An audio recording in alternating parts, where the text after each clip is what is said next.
Hello everyone, welcome to the commerce Adda platform.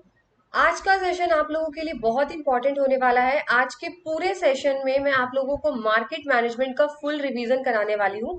तो जो भी इंपॉर्टेंट मॉडल्स है, इंपॉर्टेंट पॉइंट्स है, यानी marketing management full short revision आज आपका होने वाला है। चलिए तो ठीक है, थोड़ा सा लेंदी हो सकता है सेशन। तो चलिए without wasting A time let's start the session. सबसे पहले मार्केटिंग मैनेजमेंट होता क्या है हम ये समझ लेते हैं। The art and the science of the choosing market and getting, keeping and growing customers through creating and delivering and communicating the superior customer value। अगर मार्केटिंग मैनेजमेंट की बात करें तो मार्केटिंग मैनेजमेंट का जो काम होता है एक प्रोसेस है। मार्केटिंग मैनेजमेंट बेटा एक प्रोसेस है जहां पर सही प्रोडक्ट, सही प्राइस का, सही क्वालिटी का, सही कस्टमर तक पहुंचे। समझ में आ गया? सही प्रोडक्ट, सही प्राइस, सही क्वालिटी, सही कस्टमर तक पहुंचाना, साथ ही साथ कंपनी का प्रॉफिट बढ़ाने की जो भी प्लानिंग प्लॉटिंग जो भी होता है वो मार्केटिंग मैनेजमेंट कहलाता है। आई होप आप लोग को समझ में आ गया हो।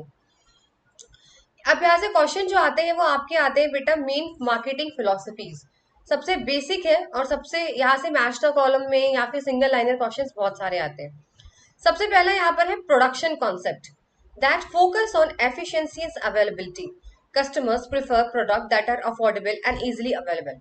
देखो प्रोडक्शन कॉन्सेप्ट ये कहता है कि कस्टमर जो है ना, जैसे आप लोग हैं, हम लोग हैं, कस्टमर हमेशा वही प्रोडक्ट लेता है बेटा, वही प्रोडक्ट प्रिफर करता है जो कि उसको सस्ता पड़े, नंबर वन।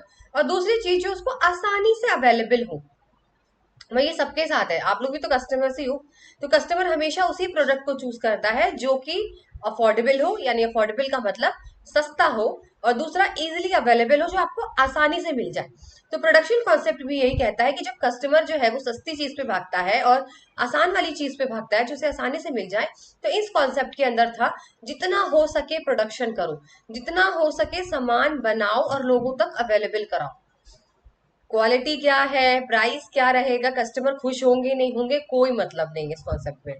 ये कॉन्सेप्ट सिर्फ ये कहता था कि कस्टमर्स को भाई ज्यादा से ज्यादा प्रोडक्शन करो और उनको सस्ते में और उनको आसानी से बस प्रोडक्ट अवेलेबल करा दो, बाकी वो खुश है नहीं खुश है हमें फर्क नहीं पड़ता। लेकिन फिर थोड़ा सा डेवलपमेंट हुआ तो प्रोडक्ट कॉन्सेप्ट आया which focus on quality and innovation. Customers value the best quality performance and unique features. अब थोड़े से कस्टमर हो गए हैं शातिर। अब क्या हो गए, कस्टमर थोड़े से शातिर हो गए।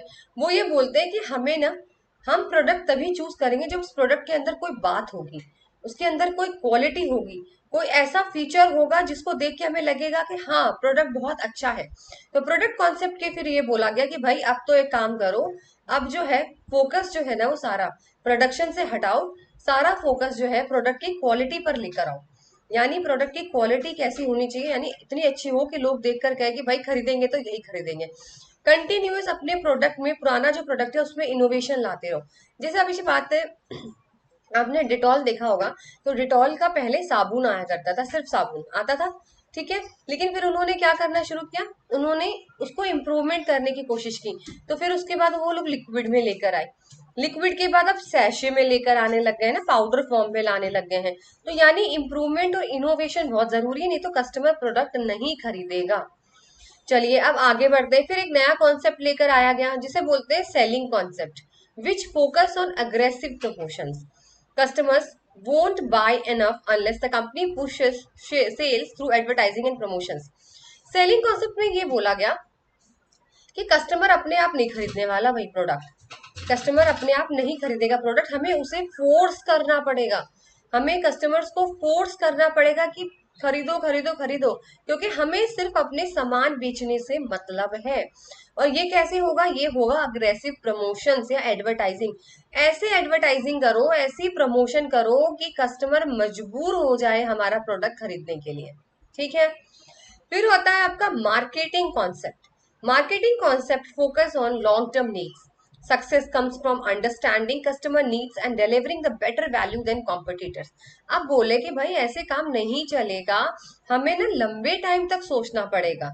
हमें सिर्फ ये नहीं देखना है कि प्रोडक्ट ही क्वालिटी की दे दी चलो बेच दिया, भाई बेचने से मतलब है नहीं। हमें कस्टमर की जरूरतों के हिसाब से प्रोडक्ट बनाना पड़ेगा और हमें कस्टमर को बेटर प्रोडक्ट देना पड़ेगा अपने कॉम्पिटिटर से। आया समझ में? ये नहीं कि एक बार बेच के छोड़ दिया, नहीं, हमें कस्टमर के साथ लंबा रिश्ता बनाना है। हमें कस्टमर्स के जरूरतों को समझना है कि उसे किस तरीके का प्रोडक्ट चाहिए, तो उसी तरीके का प्रोडक्ट जो है बेटा वो हमें बनाना है। अपनी मर्जी से नहीं बनाएंगे, कस्टमर की जरूरतों के हिसाब से बनाएंगे और उनको बेस्ट से बेस्ट प्रोडक्ट हम देने की कोशिश करेंगे। ये बोलता है मार्केटिंग कॉन्सेप्ट।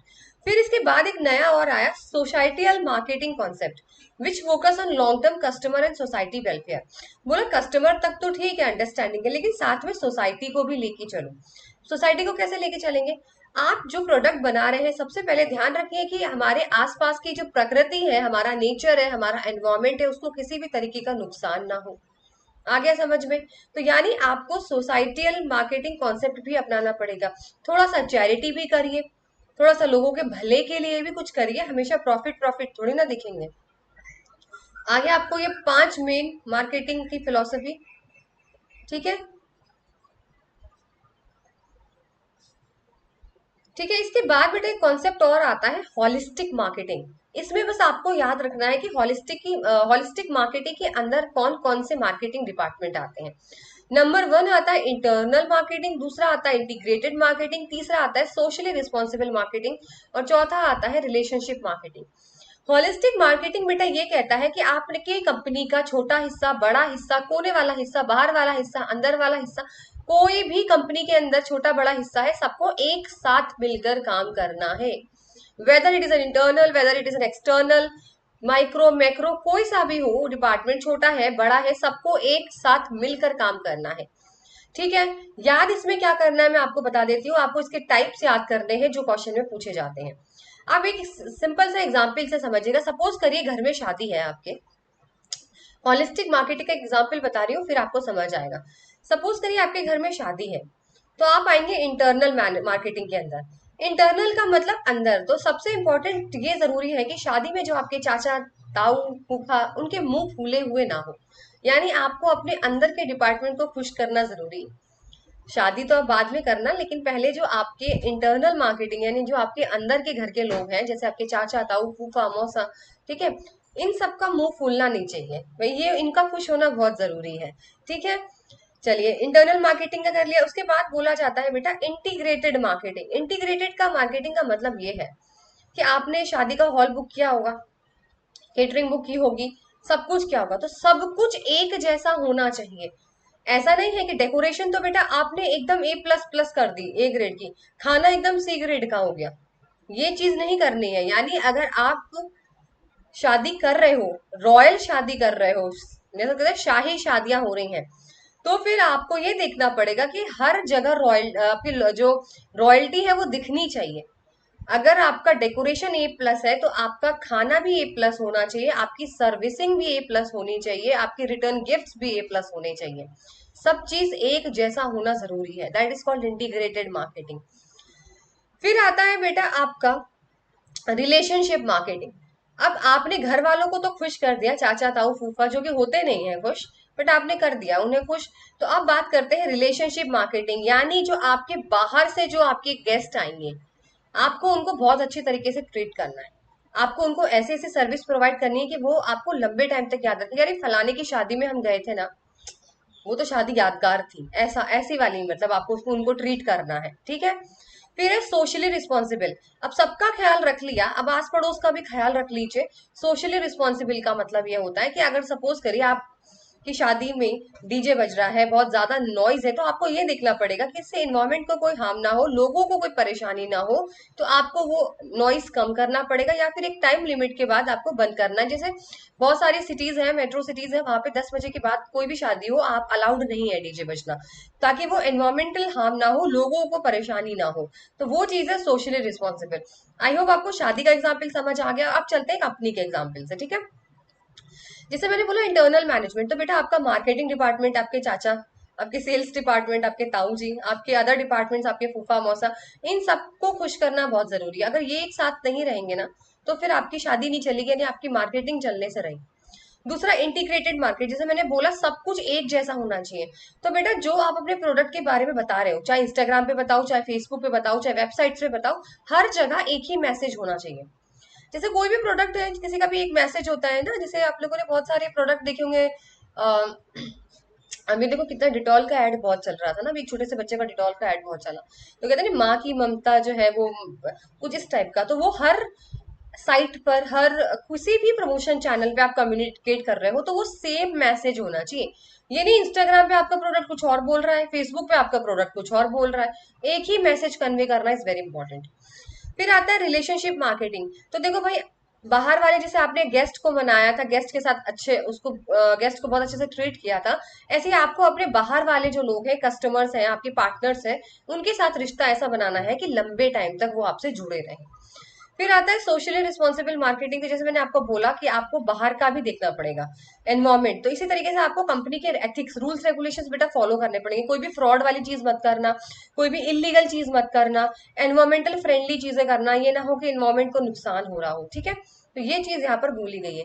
ऐसी मार्केटिंग मत कर देना जिससे कि नुकसान ही नुकसान हो और जेल जाना पड़ जाए, सिंपल सी बात है। अब आता है मॉडर्न मार्केटिंग। देखो मॉडर्न मार्केटिंग के अंदर बोला गया है every employ is a marketer, internal communication, experience concept और ग्रीन मार्केटिंग। अगर देखो सिंपल सी बात करते हैं तो ग्रीन मार्केटिंग आपको पता है, आजकल ग्रीन मार्केटिंग का मतलब हरी मार्केटिंग नहीं होती, यानी इको फ्रेंडली मार्केटिंग। आपको भी ऐसी मार्केटिंग करनी है जिससे अब हमारे पर्यावरण को नुकसान ना हो। जैसे आपने स्टारबक्स देखा, अगर कोई गया हो तो वहां पे अब क्या होने लगा है, पहले जो प्लास्टिक स्ट्रॉ थी ना उसकी जगह पेपर स्ट्रॉ देने लग गए हैं। पैकेजिंग अब देखो पेपर पेपर बैग देने लगे हैं, पैकेजिंग में भी ना प्लास्टिक में नहीं देते हैं। तो ये सारी चीजें हैं। और इंटरनल कम्युनिकेशन, ये सारी चीजें बहुत जरूरी है बेटा। अगर मैंने अभी आपको बोला अंदर अगर सब कुछ ठीक रहेगा, पहले आप कम्युनिकेट करोगे कि आपका जो आइडिया है अगर वो अंदर के लोगों को पसंद आया है, तभी तो आप बाहर अप्लाई करोगे उस चीजों को। तो वही चीज है, हर एम्प्लॉय को एक मार्केटर की तरह काम करना है, सिंपल सी बात है। देखो चाहे गार्ड हो, चाहे सिक्योरिटी गार्ड हो, चाहे सीईओ हो कंपनी का, सबको मार्केटर की तरह ही काम करना है। सपोज करिए आपने बहुत अच्छा सा अपना ऐड दिया, प्रोडक्ट बेचा, किसी को कोई कंप्लेन हुई, उसने आपका ऑपरेटर को कॉल किया, उसने बदतमीजी से बात करी, तो वही आपकी मार्केटिंग की यहाँ पे धज्जियां उड़ जाएंगी। इसलिए यहाँ पर ये चीज भूली गई है, ठीक है। अब आता है मार्केटिंग मिक्स। देखो सबसे पहले मार्केटिंग मिक्स जो थे वो चार चीजों से मिलकर बनता था, प्राइस, प्रोडक्ट, प्लेस और प्रमोशन। लेकिन उसके बाद ना तीन चीजें और ऐड कर दी गई। सपोज करिए जैसे मैं कोई चाय पत्ती बेचती हूँ, सपोज करिए ऑर्गेनिक चाय पत्ती का मेरा बिजनेस है, तो अब मैं ये देखूंगी बेटा कि उसका प्रोडक्ट जो मैं बेच रही हूँ वो ऑर्गेनिक, अगर मैं बोल रही हूँ तो वो ऑर्गेनिक ही हो, उसमें किसी भी तरीके का मिलावट ना हो। तो ये हो गया प्रोडक्ट। दूसरा प्राइस, ऑर्गेनिक बोला है तो यहाँ पे मैं 10-50 रुपए एक्स्ट्रा भी ले सकती हूँ, क्योंकि मैं आपको ओरिजिनल चाय पत्ती दे रही हूँ। तो उस हिसाब से सपोज करिए नॉर्मल चाय पत्ती 200 की आती है, पर ऑर्गेनिक मैंने 300 की कर दी, ठीक है, 300 रुपए सपोज करिए। तो प्राइस में मैंने एकदम सही से देख के लगाया हुआ है, बिल्कुल करेक्ट है। तीसरा आता है आपका बेटा प्लेस। देखो मेरी चाय पत्ती हर जगह अवेलेबल होनी चाहिए, ऑनलाइन भी ऑफलाइन भी, सारे स्टोर्स के पास, सबके लोगों के घर के पास जितने भी किराने स्टोर्स है, ग्रोसरी शॉप्स है, वहां पर। चौथा है आपका प्रमोशन। अब मुझे अपने चाय को बेचने के लिए हर तरीके का प्रमोशन यूज करना पड़ेगा, एडवर्टीजमेंट करनी पड़ेगी, पेपर में छापना पड़ेगा, टीवी में ऐड चलवानी पड़ेगी, इंस्टाग्राम पे मुझे ऐड करनी पड़ेगी, फेसबुक पे करना पड़ेगा। तो ये है प्रमोशन, ठीक है। लेकिन अभी तीन चार चीजों से काम नहीं पड़ता। जब आप सर्विस प्रोवाइड करते हो ना, ये तो प्रोडक्ट की बात हो गई कि भाई ऑर्गेनिक प्रोडक्ट है जिसको आप छू सकते हो, वो तो है, लेकिन जिसे आप छू नहीं सकते, जैसे सर्विसेज, सर्विस जो दी जाती है उसको हम छू नहीं सकते। तो जब हम सर्विस प्रोवाइड करते हैं तो इन चारों से काम नहीं चलता, तो हमें तीन और ऐड करेगा यहाँ पर, people, process and physical evidence. ये आपको याद रखना है। पीपल का मतलब लोग, ये डिपेंड करता है कि आपको सर्विस दे कौन रहा है।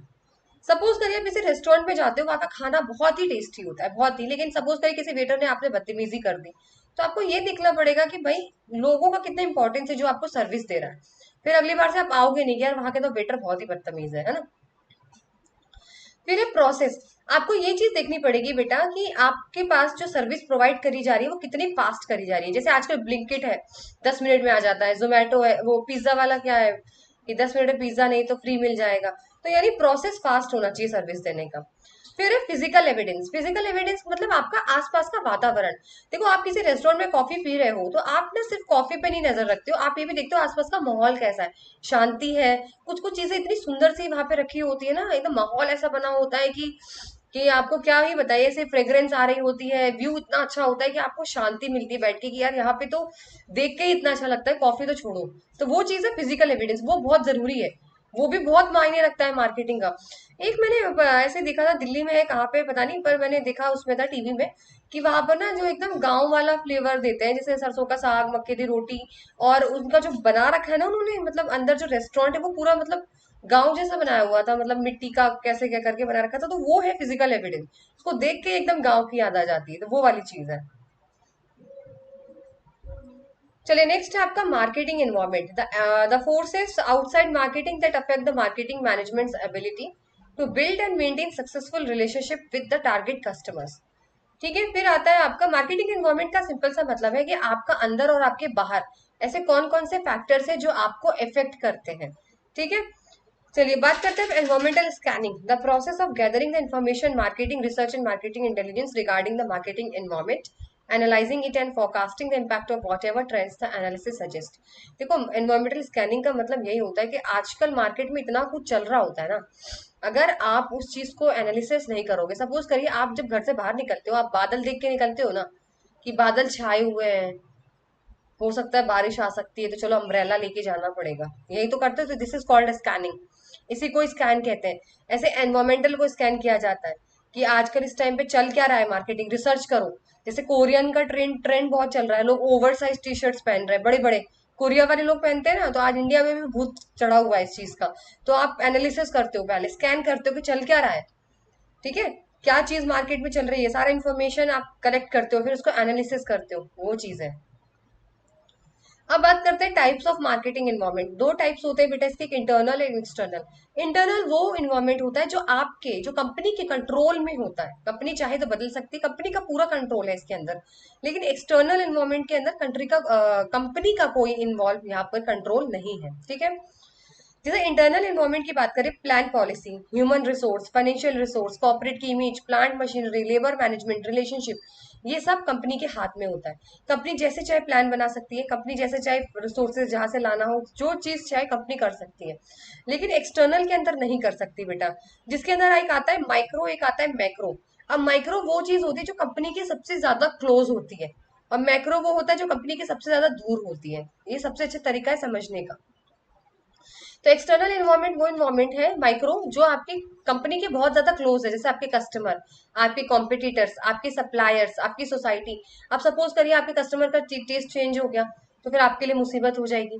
सपोज करिए आपके कॉम्पिटिटर्स आपसे कम प्राइस पे बेच रहे हैं, तो आपके लिए मुसीबत है ना। ठीक है, आपके सप्लायर्स आपको रॉ मटेरियल नहीं दे रहे हैं, तो दिक्कत हो जाएगी। तो ये माइक्रो इन्वायरमेंट है। मैक्रो इन्वायरमेंट वो होता है जो बेटा पूरे देश के लिए बराबर है, ये आपसे बहुत दूर है, कंपनी से बहुत दूर होता है ये। ठीक है, जैसे demographic, economic, technological, political, cultural, ये पूरे देश को अफेक्ट करता है, आपकी कंपनी को सिर्फ अफेक्ट नहीं करेगा, पूरे देश को करेगा। ठीक है ना, जैसे मंदी आ जाती है, इकोनॉमिक है, पूरा रिसेशन आ जाता है, तो सब लोगों के लिए यहाँ पर बड़ी मुसीबत हो जाती है। ठीक है, सपोज करिए जीएसटी बढ़ा दी, हर चीज पे जीएसटी बढ़ रही है, तो सब कुछ महंगा बन रहा है, लोग खरीद नहीं रहे हैं। ठीक है, टेक्नोलॉजी अपग्रेड हो गई है कि अब भैया अब जो है 5G का जमाना आ गया, 6G का आ गया, कितनी मुसीबत हो जाती है तो लोगों को, कंपनी को एडजस्ट करने के लिए। तो ये सारी चीजें होती है मैक्रो के अंदर। ठीक है, अब बात करते हैं ऐसे कौन से मेथड्स हैं जो इन्वायरमेंटल स्कैनिंग में यूज किए जाते हैं। सबसे पहला स्वॉट analysis, scenario building, cross impact analysis और डेल्फी मेथड। ये चार मेथड होते हैं which is used for environmental scanning. One by one पढ़ते हैं। सबसे पहले आता है स्वॉट analysis. S for strength, W for weakness, O for opportunity and T for threat. ऊपर के जो दो है बेटा, स्ट्रेंथ और वीकनेस, ये आपके इंटरनल फैक्टर्स होते हैं, यानी आप कंपनी के अंदर की बात है। अपॉर्चुनिटी और थ्रेट जो होता है वो आपके एक्सटर्नल फैक्टर होते हैं, बाहर की चीजें होती हैं जो कंपनी का कोई कंट्रोल नहीं होता। और अंदर वाली चीज पे तो कंट्रोल है, इंटरनल फैक्टर्स पे, स्ट्रेंथ और वीकनेस। भाई आपकी स्ट्रेंथ क्या है? हमारी स्ट्रेंथ ये है कि हमारे अंदर टेक्नोलॉजिकल स्किल्स बहुत अच्छी हैं, हमारे ब्रांड्स बहुत अच्छे हैं, हमारे चैनल डिस्ट्रीब्यूशन चैनल बहुत अच्छा है, कस्टमर की रॉयल्टी बहुत अच्छी है, हमारी प्रोडक्शन की क्वालिटी बहुत अच्छी है, हमारा मैनेजमेंट बहुत अच्छा है। तो आपकी वीकनेस क्या है? वीकनेस हमारे पास ये है कि हमारे पास डिस्ट्रीब्यूशन की चैनल नहीं है, हमारे पास पढ़े लिखे एम्प्लॉयज नहीं है हमारे पास, ठीक है ना, क्वालिटी नहीं है हमारे प्रोडक्ट्स की। तो ये चीजें आपको अपने अंदर देखनी पड़ेगी कंपनी को, कि हमारी ताकत क्या है और हमारी कमजोरी क्या है। ठीक है, फिर आता है अपॉर्चुनिटी। अपॉर्चुनिटी का मतलब ये होता है कि बाहर से आपको मौका मिल रहा है अपने आप को प्रूफ करने का। ठीक है, जैसे कि सपोज करिए कस्टमर के टेस्ट में चेंज आ गया, और आपने तुरंत से कस्टमर के चेंज के हिसाब से प्रोडक्ट बना दिया, तो आपका प्रोडक्ट खूब बिकेगा। ठीक है, टेक्नोलॉजिकल एडवांसेस आपने पकड़ लिया, गवर्नमेंट की पॉलिसीज कोई ऐसी चेंज हुई आपकी फेवर में आ गई, तो ये सारी चीजें अपॉर्चुनिटी होती है जो आपको तैयार रहना चाहिए कंपनी को कि जैसी अपॉर्चुनिटी मिले तो ग्रैब कर लिया जाए। फिर होता है थ्रेट। देखो थ्रेट तो नेगेटिव ही है, स्ट्रेंथ अपॉर्चुनिटी तो पॉजिटिव चीज है, वीकनेस और थ्रेट नेगेटिव चीज है।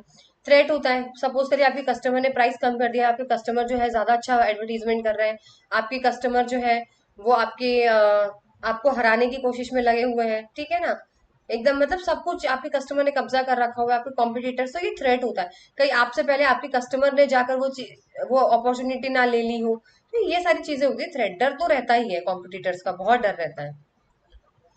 दूसरा आता है बेटा क्रॉस इम्पैक्ट एनालिसिस। देखो this method was developed by the Gordon and the Helmer in 1966 an attempt to answer a question whether perception of how future events may interact with each other can be useful in forecasting। देखो cross impact का simple सा मतलब होता है, कोई एक event है, suppose करिए कोई एक इवेंट है ए, तो एक में अगर कोई चेंज आता है तो बी के अंदर क्या फर्क पड़ता है, ये चीज जानने की बात करता है क्रॉस इम्पैक्ट एनालिसिस। अब यहाँ पे छोटा सा एग्जाम्पल समझो नेटफ्लिक्स का। सपोज करिए नेटफ्लिक्स का सब्सक्रिप्शन जो है सस्ता हो गया। भाई हम मुझे तो पता नहीं, मैं तो देखती नहीं हूँ उसका क्या सब्सक्रिप्शन है क्या नहीं है। तो नेटफ्लिक्स है, तो नेटफ्लिक्स का सपोज करिए सब्सक्रिप्शन बहुत सस्ता हो गया। अब मैम जब नेटफ्लिक्स का सब्सक्रिप्शन सस्ता हो गया, इवेंट ए हो गया, ये है ना, एक चीज हुई, तो एक बात बताओ थिएटर पे इसका क्या इफेक्ट पड़ेगा, बी। बी का मतलब थिएटर, तो थिएटर पे लोग जाना मैम कम कर देंगे अब, क्योंकि भाई सस्ता मिल रहा है तो अपने फोन में ही लोग आजकल सीरीज वगैरह ये देख लेते हैं। तो मैम यहाँ पर ए का बढ़ना, मतलब ए का कम होना, नेटफ्लिक्स का सब्सक्रिप्शन कम होने की वजह से थिएटर में लोगों ने जाना कम कर दिया। देखो बी वाले इवेंट पे क्या फर्क पड़ा। अभी सी लेके चलते हैं, लेकिन सरकार ने क्या कर रखा है, कुछ नेटफ्लिक्स पे ना रेस्ट्रिक्शंस लगा रखे हैं, कुछ सीरीज आप नहीं देख सकते हो, या कुछ भी लगा दी कि भाई नहीं देख सकते आप लोग, सपोज करिए। तो भाई उन्होंने जब रेस्ट्रिक्शंस लगा दिए मैम, तो चांसेस है कि लोग फिर से थिएटर में जाना शुरू कर दें। तो आप देख रहे हो कि ए बी सी तीन इवेंट्स मैंने आपको बताया और आपस में ये कैसे कनेक्टेड है। तो यही चीज क्रॉस इम्पैक्ट एनालिसिस होता है। कंपनी जानने की कोशिश करती है कि अगर सपोज करिए टेक्नोलॉजी बढ़ गई, इंटरनेट अगर सस्ता हो गया, तो लोग क्या करेंगे और उससे ये क्या चीज होगी, कंपनी को क्या नुकसान होगा, क्या फायदा होगा, इस चीज से ये क्या होगा, सब चेन की तरह काम करते हैं। तो वो चीज है यहाँ पे क्रॉस इम्पैक्ट।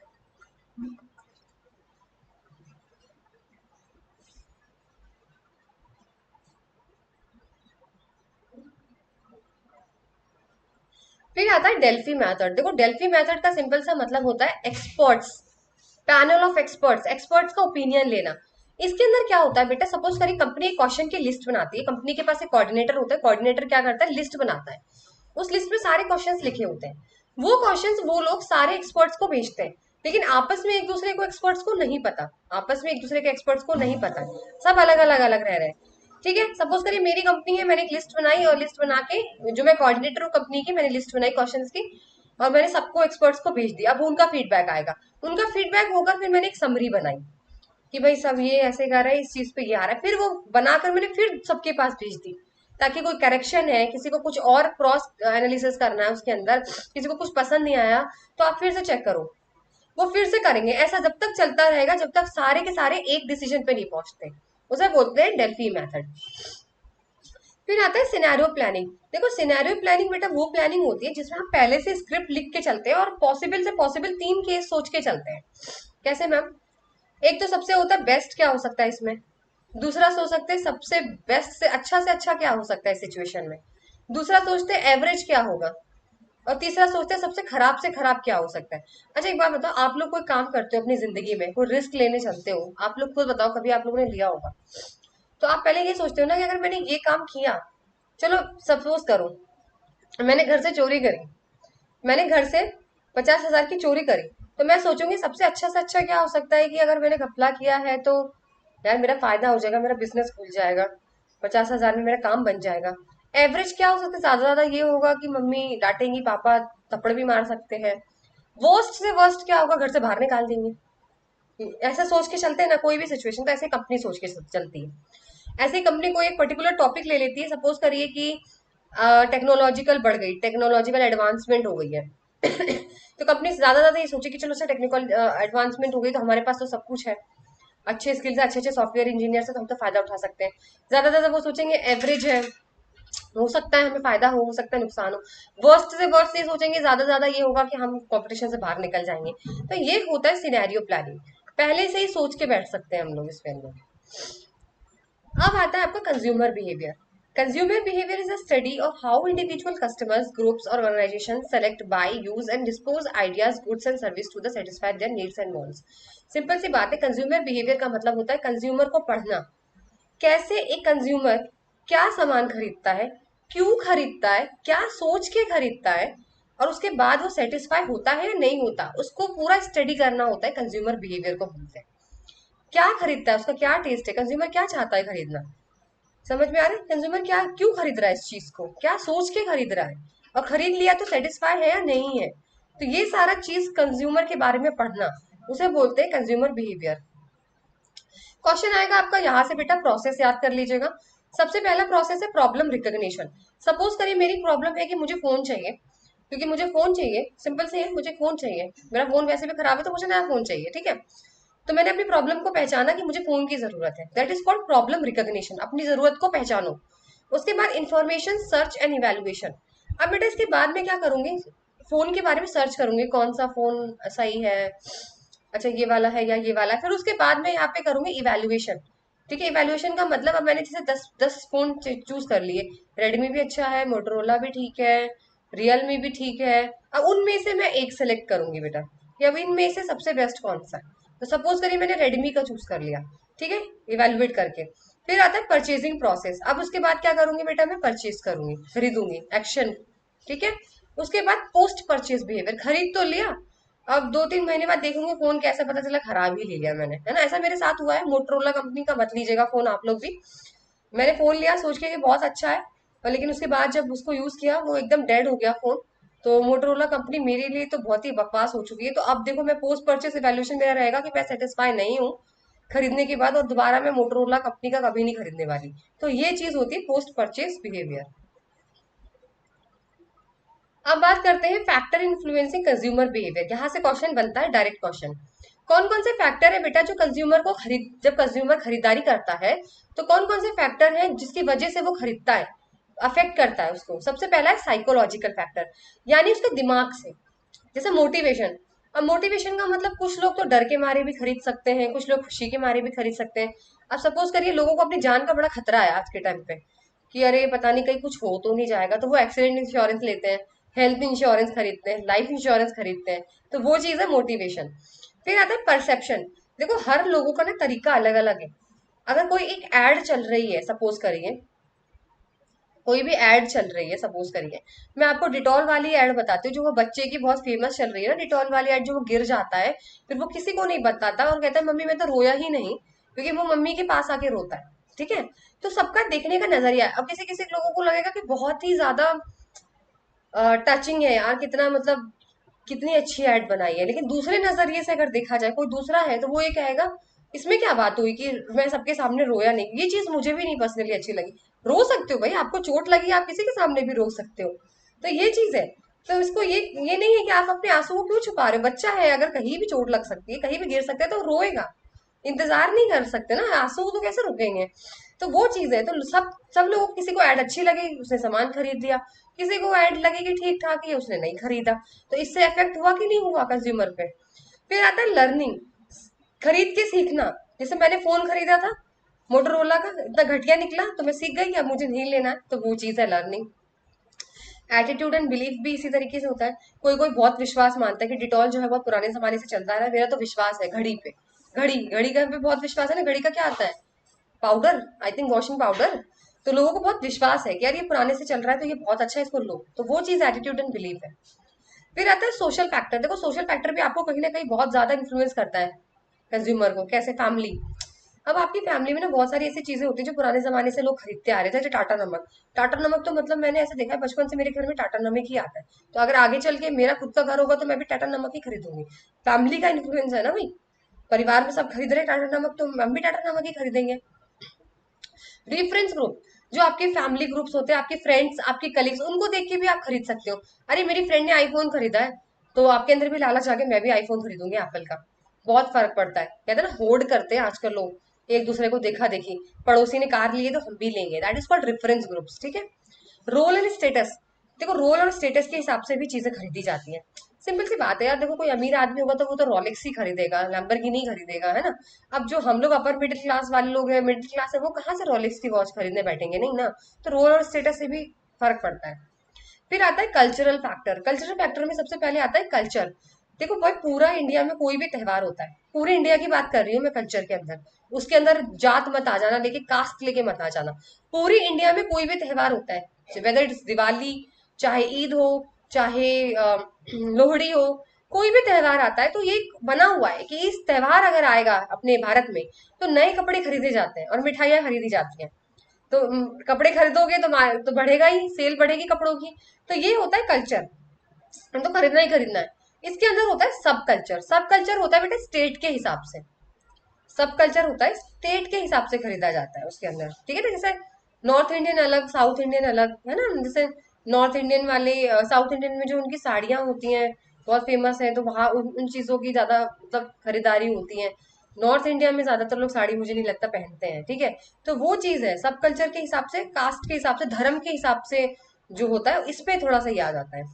ऐसे सोशल क्लास आती है, upper class, middle class, lower class, उस हिसाब से लोग खरीदते हैं। फिर आता है पर्सनल फैक्टर्स। पर्सनल फैक्टर के अंदर सबसे पहले एज आता है। भाई हर एज का बच्चा अलग ही खरीदेगा। छोटा बच्चा अगर जाएगा तो वो दुकान पे चॉकलेट खरीदेगा, हमारे जैसे जाएंगे तो हम भी चॉकलेट ही खरीदते हैं वैसे तो, पर लेकिन फिर भी एज के हिसाब से लोगों की खरीदारी बदल जाती है। अब जो बेचारे एजेड लोग हैं वो हेल्थ के हिसाब से कुछ खरीदेंगे अपना, है ना। छोटे बच्चे अपने खाने के लिए कुछ खरीदेंगे, एज के हिसाब से फीमेल्स कुछ और खरीदती हैं, इस तरीके का। इनकम, देखो इनकम पे बिल्कुल डिपेंड करती है कि आपकी इनकम कितनी है। भाई आपकी इनकम ज्यादा होगी तो आप ज्यादा खर्चा करोगे। ऑक्यूपेशन बहुत डिपेंड करता है, भाई आप किस प्रोफेशन के अंदर काम कर रहे हो। मामूली से सिक्योरिटी गार्ड है तो उसके पास इतनी कहाँ सैलरी है, तो उस हिसाब से वो खरीदेगा। कंपनी का सीईओ है तो उसका ऑक्यूपेशन अलग है, वही वो तो फिर अलग चीज तरीके से खरीदेगा। ऐसे लाइफस्टाइल होती है भाई, कोई कोई फिटनेस फ्रीक होते हैं तो पाउडर, प्रोटीन पाउडर ज्यादा खरीदते हैं। कोई कोई लोग बेचारे वीगन हो गए हैं आजकल, तो वो दूध वाले डेयरी वाले प्रोडक्ट्स खरीदते ही नहीं, जो जानवरों से जो भी प्रोडक्ट्स आता है वो नहीं लेते हैं। सबकी अपनी अपनी लाइफस्टाइल हो गई है, ठीक है ना। Liquid assets of the consumer, आपके हाथ में कितना कैश है खरीदने के लिए, ये भी मायने रखता है, आपके जेब में कितना पैसा है। फिर आता है इकोनॉमिक फैक्टर। इकोनॉमिक फैक्टर में भी आपकी पर्सनल इनकम कितनी है बेटा, आपका पूरे फैमिली इनकम कितनी है। जैसे आपके पापा कमाते हो, आप भी कमाते हो, आपके भाई भी कमाते हो, तो टोटल लोग ज्यादा कमाएंगे तो ज्यादा ऐश करोगे आप लोग, है ना। फिर इनकम एक्सपेक्टेशंस, आगे अगर आपको लगता है कि हमारी इनकम 1 साल के बाद बढ़ जाएगी तो फिर आप उसी हिसाब से खर्चा करना शुरू कर देते हो।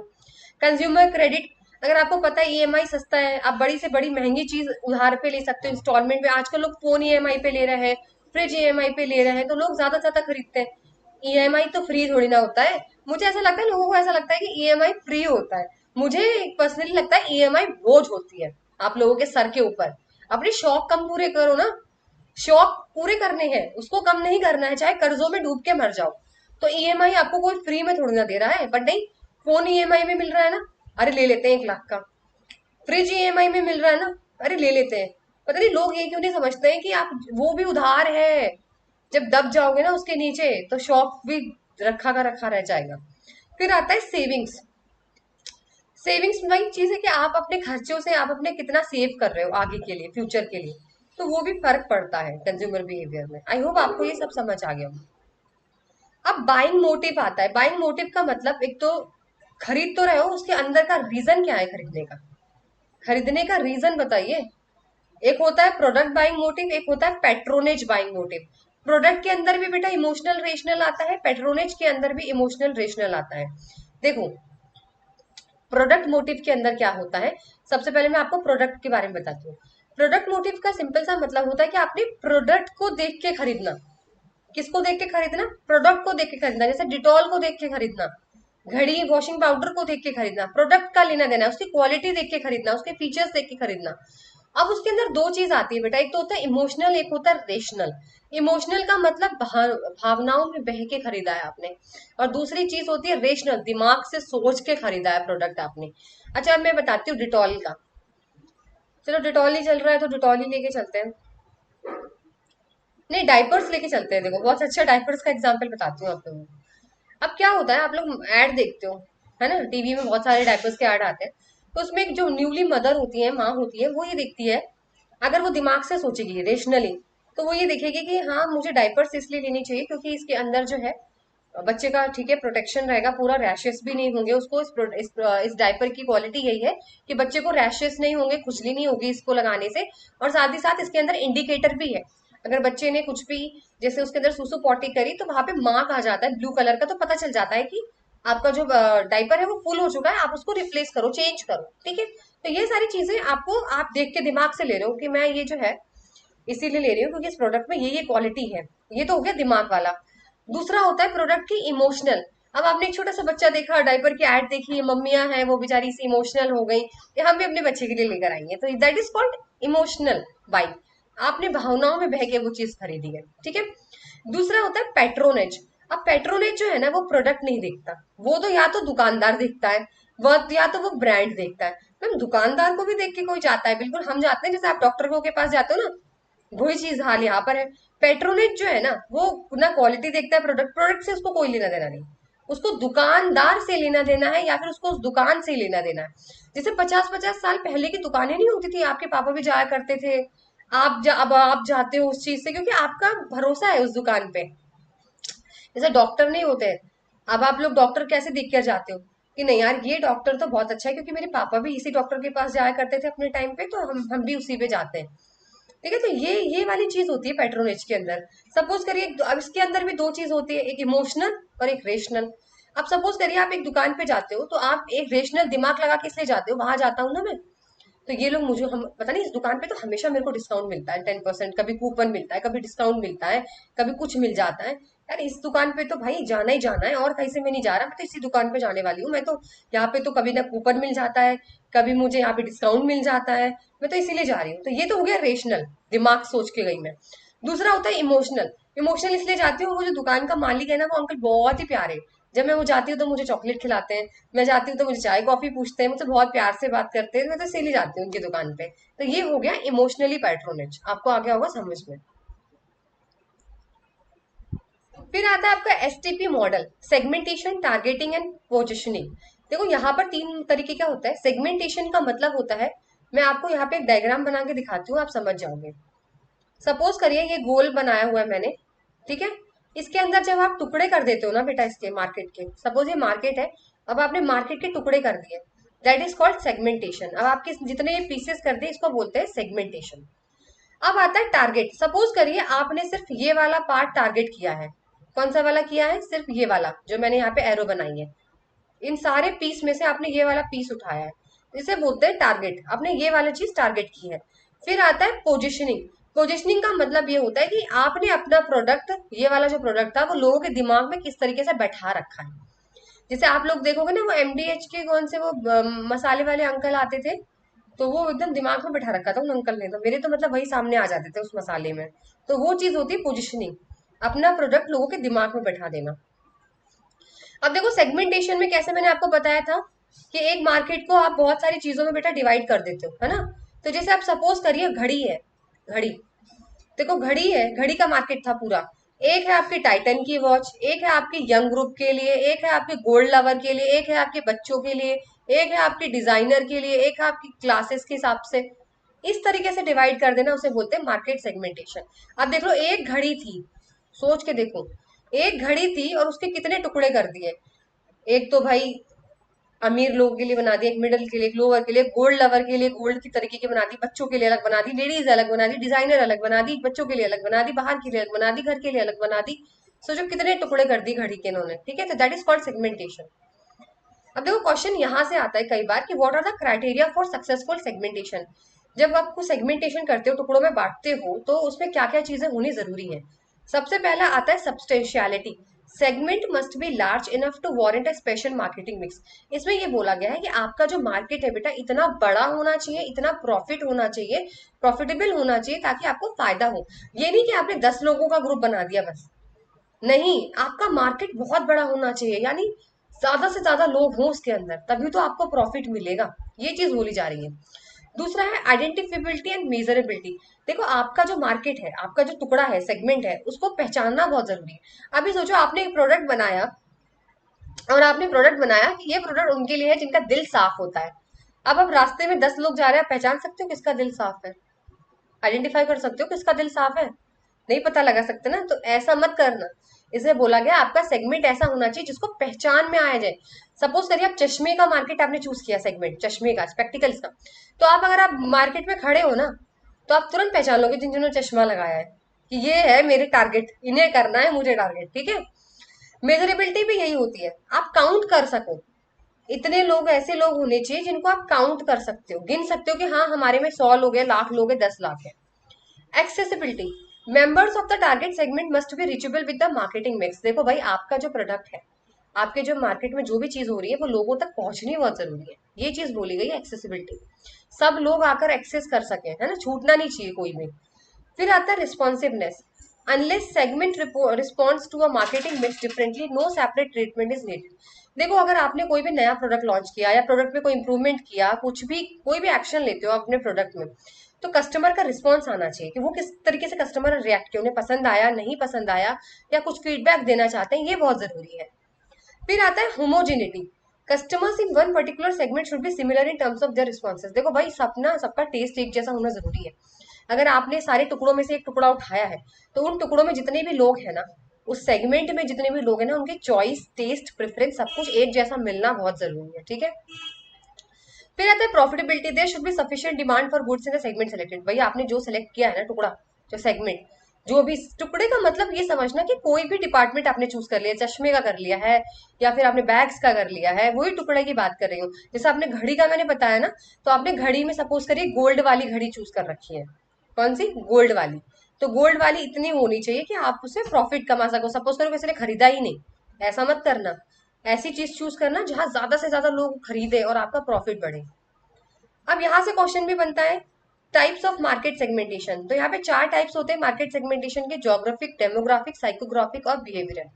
देखो, ज्योग्राफिक के अंदर आता है region, country size, city size, population density, climate. इससे ना सेगमेंट में फर्क पड़ता है। कंट्री का साइज कितना है, अब कंट्री बड़ी होगी, शहर बड़ा होगा, तो ज्यादा आप बेच सकते हो, है ना, इस चीज से पता लगेगा। डेमोग्राफिक में अगर बात करें तो age, gender, family size, income, occupation, education, religion, race, nationality, इन सब चीजों से पता चलेगा। भाई एज के हिसाब से भी सेगमेंटेशन चूज करना पड़ेगा आपको, कि आपको छोटे बच्चों के लिए करना है, या बीच वाले जो एडल्ट है उनके लिए बनाना है, या आप कौन सा ग्रुप ले रहे हो। तो ऐसा ग्रुप लो ना जो जहाँ ज्यादा बिक्री हो, जैसे वो वाले ग्रुप लोग जैसे 18 साल से लेके 30 साल तक के। तो यहाँ वाले जो लोग हैं ना, वो ज्यादा खरीद खरीद रहे हैं आज के टाइम पे, वो चीज है। जेंडर में फीमेल वाला चूज करो भैया, लड़कियां ज्यादा शॉपिंग कर रही हैं, ऐसे करके।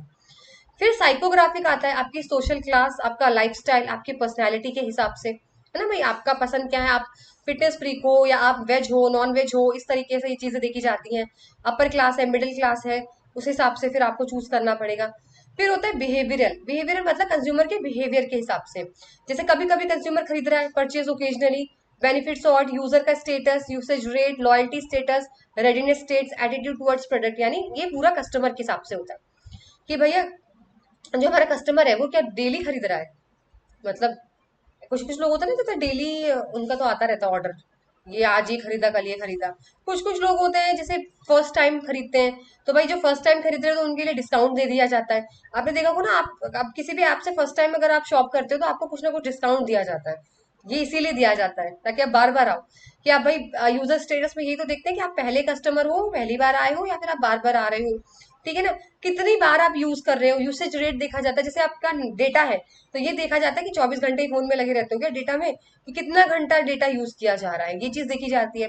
लॉयल्टी देखी जाती है कि बार बार वही कस्टमर आपके पास बार बार आ रहा है कि नहीं आ रहा है, वो तैयार है आपका प्रोडक्ट खरीदने के लिए, नहीं खरीदने। कस्टमर का पूरा बिहेवियर इसके अंदर आ जाता है। फिर आता है आपका लेवल ऑफ मार्केट सेगमेंटेशन। देखो, लेवल ऑफ मार्केट सेगमेंटेशन के अंदर आपका segment market, niche market, local market और इंडिविजुअल, बड़े से छोटे पे आते हैं। तो ये है सबसे बड़ा वाला। सबसे बड़ा वाला मार्केट का एग्जांपल मैं आपको देती हूँ। सपोज करिए मेरी केक की दुकान है, तो उस केक केक की दुकान पे रेगुलर केक भी मिलता है, बर्थडे केक भी मिलता है, एनिवर्सरी केक भी मिलता है, और फलाना केक भी मिलता है, ढिमकाना केक भी मिलता है। तो ये है सेगमेंट मार्केट, मतलब पूरा सब कुछ मास प्रोडक्शन मेरे पास है। दूसरा आता है नीश मार्केट। नीश मार्केट होता है मेरे पास सिर्फ एक ही टाइप का केक है, वो है शुगर फ्री।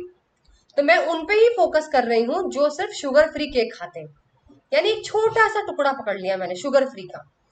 फिर होता है लोकल मार्केटिंग। लोकल मार्केटिंग वो मार्केटिंग होती है बेटा, सिर्फ एक लोकल एरिया या छोटी सी जगह पे खाली बिक रहा है सामान मेरा। जैसे अगर मैं दिल्ली में बात करूँ तो आपको पता है यूपीएससी के पास एक चाट वाला बहुत फेमस है, तो सिर्फ वो आपको वही मिलेगा, क्योंकि वहां के लोग चाट बहुत खाते हैं। तो सिर्फ आपको वो दुकान वाला वही मिलेगा और कहीं नहीं मिलेगा। That is called local marketing. जगह को, एक स्पेसिफिक जगह पकड़ लो। फिर होता है इंडिविजुअल मार्केटिंग। इंडिविजुअल मार्केटिंग का मतलब सिर्फ एक के हिसाब से बनाना। सपोज करो एक लड़की आती कहती है मेरे लिए ना 4 टीयर का केक बना दो, उस पे डॉल बना देना, उस पे ये कर देना, उस पे वो कर देना, यानी एक बंदे के हिसाब से केक बन रहा है बस, कस्टमाइजेशन। उसे बोलते हैं इंडिविजुअल मार्केटिंग। फिर आता है पोजिशनिंग। देखो पोजिशनिंग का मतलब होता है the act of designing company image and value offer so that the segment customer understand and appreciate what the company stand for in relation to its customers. यानी आपका प्रोडक्ट लोगों की नजर में कैसे बैठा हुआ है, बस ये चीज देखना है और कुछ नहीं है पोजिशनिंग में। जैसे बहुत सारे ब्रांड है ना जो लोगों के रटे पड़े हैं। अरे यार एमडीएच का मसाला, अरे पता नहीं कौन कौन सी जो पुराने जमानों से चलती आ रही है, वो ही खरीदते। टाटा नमक बेस्ट एग्जाम्पल। टाटा नमक के अलावा कोई खरीदता ही नहीं है। Target market. देखो टारगेट मार्केट वही होता है, जैसे मैंने आपको बोला ना, किसी एक ग्रुप को टारगेट करना। A group of people that have been identify as the most likely potential customer for a product because of their shared characteristics such as age, income, lifestyle. किसी एक पर्टिकुलर को पकड़ लो, या तो लड़कियों को पकड़ लो उनका, या तो छोटे बच्चों को पकड़ लो। एक पर्टिकुलर मार्केट को टारगेट करना है बेटा आपको, वो चीज है। ठीक है। फिर आता है आपका यहाँ पर मार्केट टारगेटिंग स्ट्रैटेजीज। ये लर्न कर लीजिएगा, यहाँ से क्वेश्चन पिछली बार भी बना हुआ है। एक होता है अनडिफरेंशिएटेड मास मार्केटिंग। जैसे आप पूरा गोल देख रहे हो ना, यानी सबके लिए एक ही प्रोडक्ट होता है। मास मार्केटिंग, समझ रहे हो, मास मार्केटिंग होती है, सब सब जगह बिक रहा होता है, ऑल इंडिया, सबके लिए एक जैसा रहता है। ठीक है। दूसरा होता है डिफरेंशिएटेड मार्केटिंग। डिफरेंशिएटेड मार्केटिंग का मतलब सबके टेस्ट के हिसाब से अलग अलग बनाना। जैसे मैगडी है ना, यहाँ पे आलू टिक्के दे रहा है, साउथ में जाकर इस डोसा इडली का दे रहा है कुछ, और राजस्थान में जाके कुछ और दे रहा है। मतलब इस तरीके का सबके टेस्ट के हिसाब से। ठीक है। कॉन्सेंट्रेटेड या फिर नीश मार्केटिंग वो होता है जो सिर्फ एक पर्टिकुलर चीज को लेके चलता है। जैसे अभी मैंने आपको बोला टूथपेस्ट है, टूथपेस्ट बहुत सारे आते हैं, तो वो हो गई मास मार्केटिंग। अभी उस टूथपेस्ट में अलग अलग आते हैं, जैसे एक आता है आपका सेंसोडाइन, एक कोलगेट, एक नीम वाला, बबूल वाला, पता नहीं क्या क्या। ठीक है। नीश का मतलब होता है एक पर्टिकुलर को पकड़ लो, जैसे सेंसिटिविटी वालों के लिए सेंसोडाइन। भाई जिनके दांतों में सनसनाहट झंझनाहट है तो वो क्या लेंगे, सेंसोडाइन। तो एक सेंसोडाइन को आपने एक पर्टिकुलर पकड़ लिया आपने, कि जिनको दांतों में झंझनाहट है उनको पकड़ो बस। ठीक है।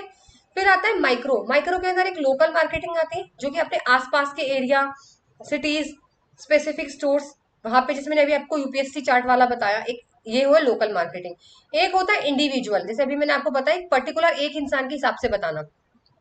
जैसे आपके लेंस काट के चश्मे आते हैं ना, तो उस चश्मे में आप लोग क्या कर सकते हो, अपनी पसंद का लेंस डाल सकते हो, अपनी पसंद का कलर चूज कर सकते हो, अपनी पसंद के शीशे डलवा सकते हो। That is called individual marketing.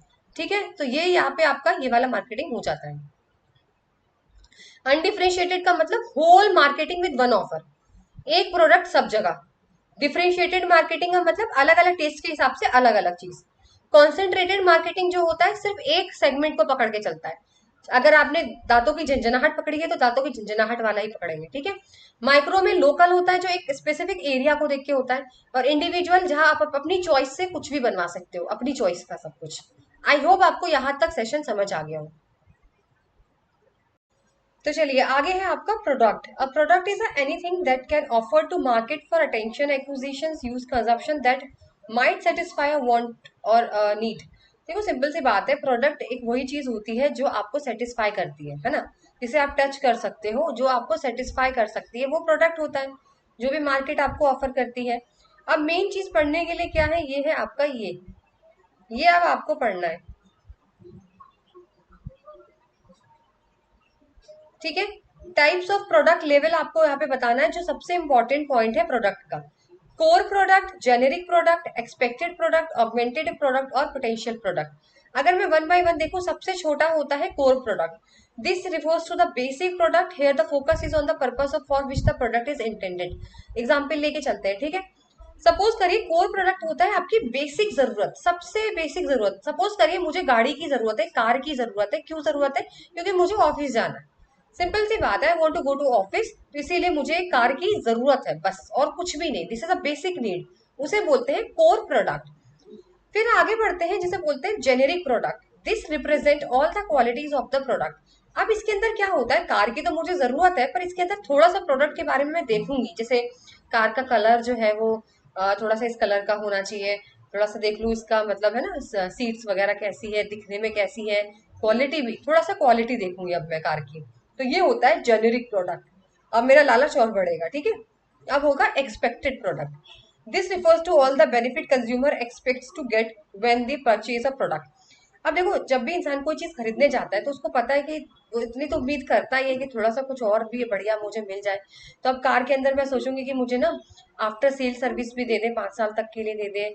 और मैं देखूंगी थोड़ा सा सीट्स कंफर्टेबल है कि नहीं है, माइलेज ठीक ठाक है या नहीं है। भाई इतना तो होना ही चाहिए ना, ये है, इतना तो होना ही चाहिए। देखो जरूरत क्या थी, सिर्फ कार चाहिए थी। फिर लालच बढ़ा तो मैंने क्वालिटीज देखी कार के अंदर की, दिखती कैसी है, अच्छा ये है वो है। फिर मेरा और लालच पड़ा तो मैंने कहा इतना तो देना ही चाहिए ना, मतलब इतना तो कार में होना ही चाहिए कि भाई थोड़ी सी सनरूफ हो, है ना, थोड़ी सी क्या नाम है इसके अंदर एसी हो, या भाई इतना तो मिलना चाहिए मुझे इसके अंदर, है ना, और कंफर्टेबल सीट्स हो। ये चीजें होती हैं। फिर होता है augmented product. This refers to all the additional factor which set the product apart from competition, that its brand identity and image. फिर मैं बोलूंगी कि चलो ये तो सबके कार में ही होती है, भाई तुम्हारे में अलग ऐसा क्या है। ऐसे तो फिर मैं किसी और से ले लूंगी, तुम्हारे में भी तो कुछ अलग सा होगा ना, जो कि भाई तुम्हारे कॉम्पिटिटर से अलग बनाता है तुम्हें, जिससे तुम्हारा ब्रांड है, तुम्हारी इमेज बनती है। तो तुम्हारी कार में ऐसा क्या अलग है, थोड़ा सा तो मतलब ऐसे अलग होना चाहिए कुछ तुम्हारी कार के अंदर। तो ये लालच और बढ़ गया मेरे अंदर कि भाई थोड़ा सा और एक्स्ट्रा चीजें इसके अंदर डालो भाई, मतलब और दो इसके मुझे अंदर एक्स्ट्रा जो और किसी कार में ना होती हो, ठीक है। फिर होगा potential product. This refers to augmentation transformation of the product में अंडरगो इन द फ्यूचर। अब मैं आगे तक का सोचने लग जाऊंगी कि कार बस ऐसी हो जाए ना आगे चल के कि खुद ही चले बिना ड्राइविंग के, तो मुझे ड्राइविंग ही नहीं चाहिए, सोलर से चले, उड़ने भी लगे हवा में, यानी कुछ भी सोच लिया आगे का। इतना लालच बढ़ गया है कि अपने आप ड्राइव होती रहे और साथ ही साथ उड़ने वाली भी हो, और क्या नाम है मतलब ऐसा तो होना ही चाहिए कम से कम। तो ये चीजें होती हैं आपके लेवल ऑफ प्रोडक्ट।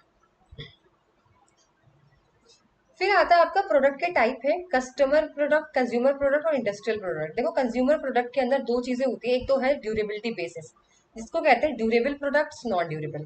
देखो ड्यूरेबल प्रोडक्ट्स वो प्रोडक्ट होते हैं बेटा जो काफी लंबे समय तक चलते हैं, 3 साल, 4 साल, 5 साल। जैसे एसी है, फर्नीचर है आपके घर में, ठीक है। तो ये ड्यूरेबल प्रोडक्ट्स है, इनकी लाइफ थोड़ी सी ज्यादा होती है। लेकिन नॉन ड्यूरेबल प्रोडक्ट्स वो होते हैं जिनकी लाइफ ज्यादा नहीं होती, जैसे नमक, चीनी, खत्म हो जाता है ना तुरंत की तुरंत। दूध, पैकेट का दूध लाते हो आप, तुरंत खत्म हो जाता है, इसको आप स्टोर करके नहीं रख सकते, ठीक है। फिर हम बात करते हैं शॉपिंग एफर्ट्स इन्वॉल्व के अंदर, convenience product, shopping product, speciality product और अनसॉर्ट प्रोडक्ट। ये मैं अभी आपको डिटेल में बताऊंगी, पहले आप इंडस्ट्रियल प्रोडक्ट देख लो। देखो जो इंडस्ट्रीज में जो माल यूज किया जाता है उसे इंडस्ट्रियल प्रोडक्ट कहा जाता है। और कंज्यूमर प्रोडक्ट वो प्रोडक्ट होता है जो डायरेक्टली आप कंज्यूम करते हो। देखो मैं बताती हूँ कैसे। सपोज करिए आप दूध लेने गए मार्केट में, एक पैकेट दूध लेकर आए आप, उसको क्योंकि आपको घर में खीर बनानी थी, तो आपने एक दूध का पैकेट आप लेकर आए और आपने खीर बनाई और आपने खा ली, दैट इज कॉल्ड दूध, कंज्यूमर प्रोडक्ट। वो दूध क्या हुआ, कंज्यूमर प्रोडक्ट है। लेकिन इंडस्ट्री में कैसे हुआ, सपोज करिए एक आइसक्रीम की इंडस्ट्री है, उसे दूध की जरूरत है, 500-600 पैकेट दूध की जरूरत है क्योंकि वो आइसक्रीम बना सके। तो उस कंपनी के लिए वो जो दूध है वो हो जाएगा इंडस्ट्रियल प्रोडक्ट। उसके अंदर आता है सबसे पहले मटेरियल एंड पार्ट्स। देखो सिंपल सी बात है, जैसे अगर चीनी बना रहे हो तो जो शुगर केन लाओगे, कपड़ा बना रहे हो तो कॉटन लाओगे, तो ये सारी चीजें क्या होती है, मटेरियल्स होते हैं। दूसरा होता है कैपिटल आइटम, बड़ी बड़ी चीजें जैसे बड़ी मशीनरी, बड़ी फैक्ट्री, ये सब चीजें आप खरीदते हो इंडस्ट्री के लिए, वो चीज कैपिटल आइटम है। फिर आता है सप्लाईज। सप्लाईज का मतलब छोटे मोटे रोजमर्रे के काम, जैसे मशीन को चलाने के लिए ऑयल की जरूरत होती है, लुब्रिकेंट ऑयल। और आपका काम करने के लिए मशीन के अंदर पेन पेपर वर्क की जरूरत होती है, पेपर की, पेन की, वो चीजें सप्लाईज होती है। फिर होता है बिजनेस सर्विसेज। देखो बिजनेस सर्विसेज की भी जरूरत होती है, आपको सीए की जरूरत होती है, आपको लीगल लॉयर की जरूरत होती है जो आपको एडवाइस करता रहे time to time, that is called business services. अब हम बात करते हैं शॉपिंग एफर्ट्स की। सबसे पहला प्रोडक्ट आता है बेटा कन्वीनियंस प्रोडक्ट। देखो कन्वीनियंस प्रोडक्ट वो वाला प्रोडक्ट होता है जो आपको बहुत ही आसानी से मिल जाता है, इसके लिए आपको कोई भी मेहनत करने की जरूरत नहीं।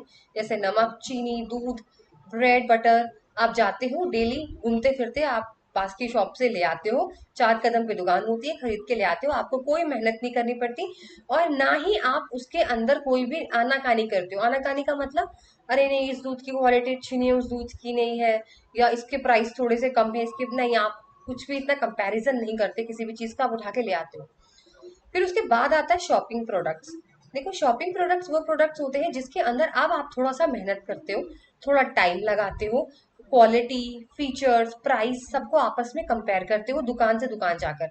जैसे कपड़े हो गए, फ्रिज हो गए, शूज हो गए, तो आप एक एक में जाते हो, फिर आप वहां देखते हो कि तो ये वाला ड्रेस तो यहाँ पे 500 का दे रहे हैं, चलो दूसरे में पता करते हैं इसका कपड़ा कैसा है, इसकी क्वालिटी कैसी है, आप कंपेयर करते हो, टाइम लगा के ये चीजें लेते हो।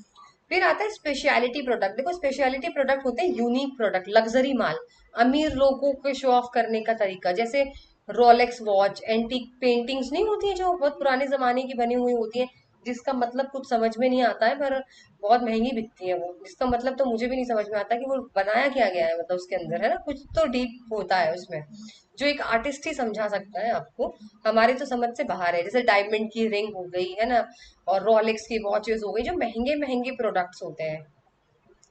फिर आता है अनसॉर्ट प्रोडक्ट्स।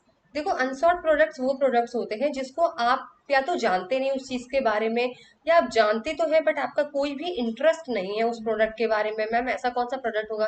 जैसे कि अगर मैं आपसे कहूँ कि आपको अपना रूटीन चेकअप कराना, जैसे कितने लोग होंगे जो अपना रूटीन चेकअप या ब्लड टेस्ट कराते होंगे? कोई नहीं कराता होगा ना। पता तो है कि इट्स वेरी इंपॉर्टेंट कि हमें कराना चाहिए, पर नहीं कराते, इंटरेस्ट ही नहीं है। या इंश्योरेंस के इतने सारे आप लोगों को बताया जाते हैं कि भाई हेल्थ इंश्योरेंस ले लो, एक्सीडेंटल इंश्योरेंस ले लो, लेकिन आप लोग नहीं लेते हो क्योंकि आपको इंटरेस्ट ही नहीं है। तो वो सारी चीजें यहाँ पर अनसॉर्ट प्रोडक्ट्स में आती हैं। चलिए फिर आता है यहाँ पे आपका प्रोडक्ट मिक्स। देखो प्रोडक्ट मिक्स तो आ गया, अब आपका यहाँ पर प्रोडक्ट मिक्स का मतलब क्या होता है, इसके अंदर 4 चीजें आती हैं, अगर आप देख सकते हो यहाँ पर। एक तो नीचे लिखा हुआ है प्रोडक्ट मिक्स विथ, एक लिखा हुआ है प्रोडक्ट लाइन, एक होता है डेप्थ डेप्थ और एक होता है कंसिस्टेंसी। नोट डाउन कर लेना, 4 होते हैं, डेप्थ, विड्थ, लेंथ और कंसिस्टेंसी। अगर मैं सबसे पहले यहाँ पे बात करूँ तो प्रोडक्ट मिक्स विड्थ की बात करते हैं। विड्थ का मतलब ये होता है बेटा, सपोज करिए कि आपका कोई प्रोडक्ट है, पतंजलि कंपनी है पतंजलि। अब पतंजलि क्या सिर्फ एक टूथपेस्ट ही बनाती है? नहीं मैम, पतंजलि जो है वो प्रोडक्ट वन भी बनाती है, जैसे ग्रीन दिखा हुआ है ना यहाँ पे ग्रीन। सपोज करिए यहाँ पे प्रोडक्ट बिस्किट बनाती है, येलो वाले में वो कपड़े बनाती है, ये जो आपका पर्पल कलर का दिया हुआ है यहाँ पे सपोज करिए वो आपका अ,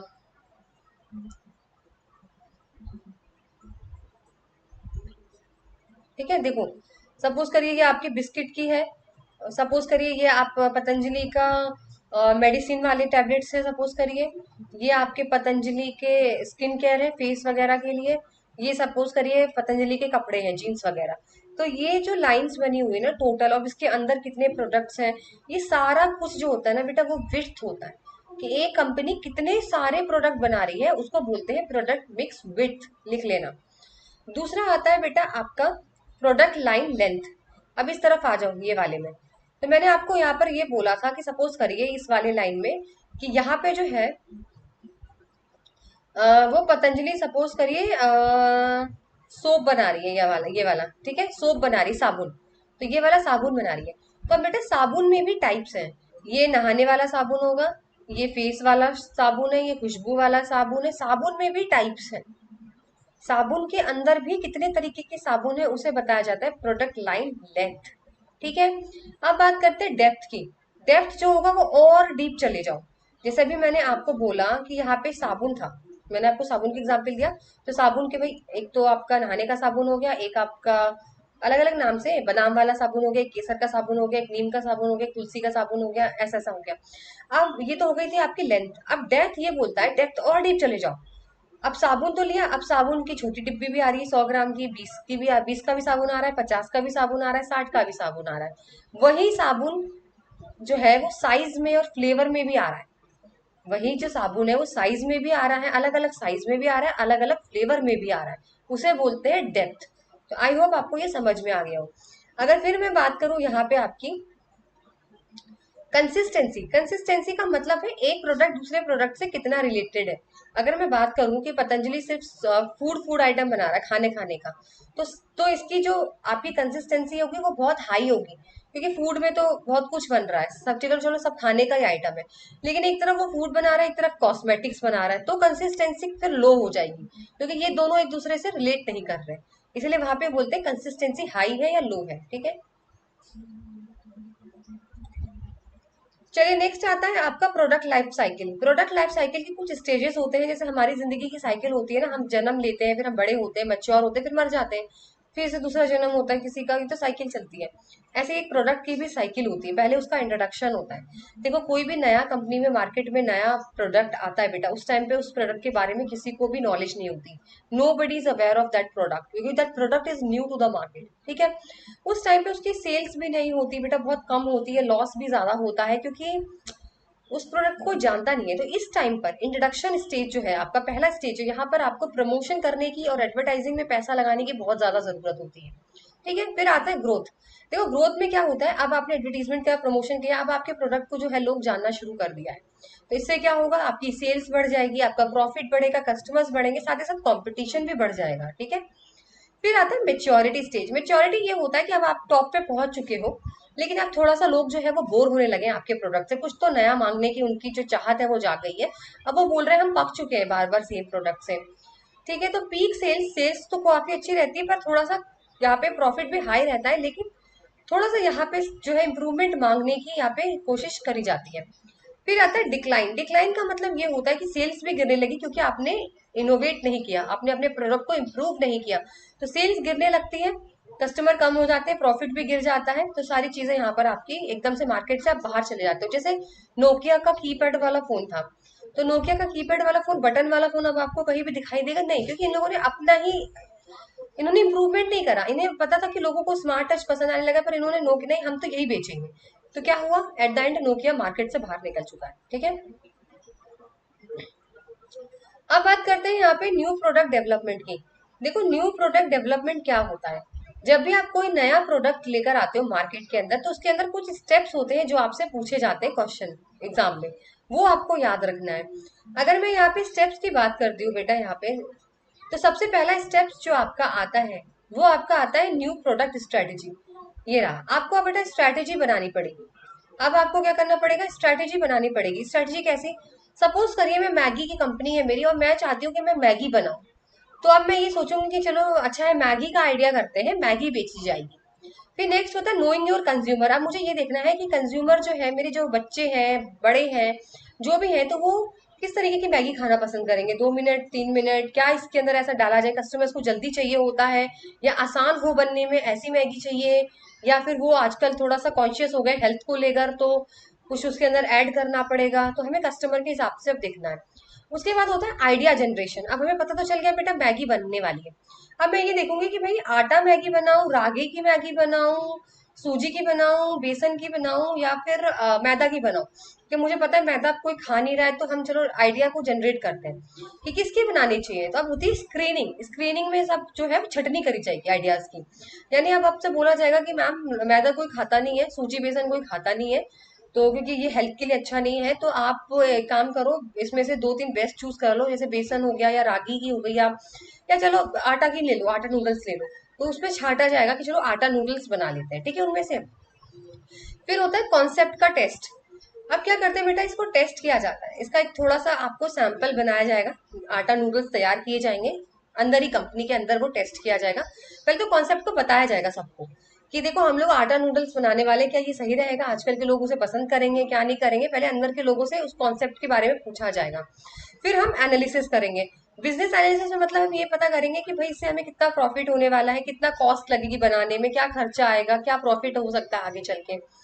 फिर होता है यहाँ पे प्रोडक्ट का डेवलपमेंट, यानी फिर हम उसका कुछ एक सैंपल बना के देखेंगे, कहेंगे भैया चलो एक काम करो 50 मैगी बना के देखते हैं आटा नूडल आटा वाली, फिर क्या होता है वो देखा जाएगा। फिर उसके बाद टेक्निकल इम्प्लीमेंटेशन, फिर उसको बनाया जाएगा, और उसके बाद जो है वहां पे ही वो लोग जो है वो टेक्निकली इम्प्लीमेंट करके उसको टेस्ट करेंगे कि ऐसा है कैसा नहीं है। फिर मार्केट में कुछ चुनिंदा मार्केट में फ्री सैंपल्स बांटे जाएंगे, और देखा जाएगा कि भाई प्रोडक्ट जो है वो कैसा लग रहा है लोगों को। जब वो एक्सेप्ट हो जाएगा कि हाँ लोग उसको पसंद करेंगे, तो उसको करते हैं कमर्शियलाइजेशन, यानी आप पूरे ऑल इंडिया, वर्ल्ड हो इंडिया हो, सब जगह उसको अब आप बांट दीजिए। फिर होता है इवेल्युएशन, जब लोग खरीद लेंगे उसके बाद देखा जाएगा कि लोगों को पसंद आ भी रही है या नहीं आ रही है, that is new product development. इससे क्वेश्चन नहीं आता है, इससे सिर्फ क्वेश्चन के स्टेप्स आते हैं, तो आपको स्टेप्स याद रखने हैं। चलिए नेक्स्ट है आपका यहाँ पर चैनल ऑफ डिस्ट्रीब्यूशन। देखो चैनल ऑफ डिस्ट्रीब्यूशन यानी अब आपने प्रोडक्ट तो बेटा बना लिया, लेकिन प्रोडक्ट बनाने के लिए हमें चैनल की जरूरत है। हम अपना प्रोडक्ट कस्टमर तक पहुंचाएंगे कैसे? तो इसमें बेटा यहाँ पर आपके प्रोडक्ट चैनल के अंदर, अगर मैं प्रोडक्ट चैनल की बात करूं, तो यहाँ पे जो है आपका डायरेक्ट होता है, इनडायरेक्ट होता है। इनडायरेक्ट के अंदर 1 लेवल होता है, 2 लेवल होता है, 3 लेवल होता है, इसे याद कर लीजिएगा। अगर मैं डायरेक्ट की बात करती हूँ बेटा, डायरेक्ट चैनल की बात करती हूँ, तो डायरेक्ट चैनल के अंदर जो सामान बनाता है, जहां से फैक्ट्री सामान बना रही है, वो सीधे कस्टमर तक पहुंचाती है डायरेक्ट। इसे बोलते हैं डायरेक्ट चैनल या फिर जीरो लेवल ऑफ चैनल। जो सामान बन रहा है फैक्ट्री से सीधे कस्टमर तक आ रहा है, that is called direct channel. लेकिन अब बात करते हैं इनडायरेक्ट की। इनडायरेक्ट में आता है 1 लेवल, 2 लेवल और 3 लेवल। इनडायरेक्ट में क्या होता है बेटा, प्रोड्यूसर जो होता है यानी जो सामान बना रहा है, वो बीच में ना रिटेलर को रख लेता है।